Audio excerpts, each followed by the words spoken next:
నా పేరు తేజశ్రీ. ఈరోజు ఇక్కడ మెడికల్ క్యాంపులో కళ్ళు పళ్ళు చూస్తున్నారంటే వచ్చాను.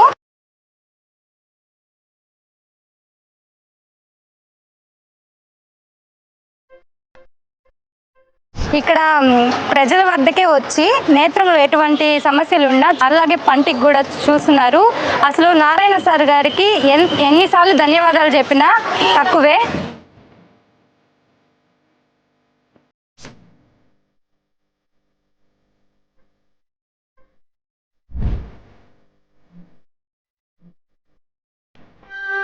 సార్ గారు ఎప్పుడు మంత్రికి పదవిని అధిరోహించాలి, ఇలాంటి క్యాంపులు మరెన్నో నిర్వహించాలని కోరుకుంటున్నాను.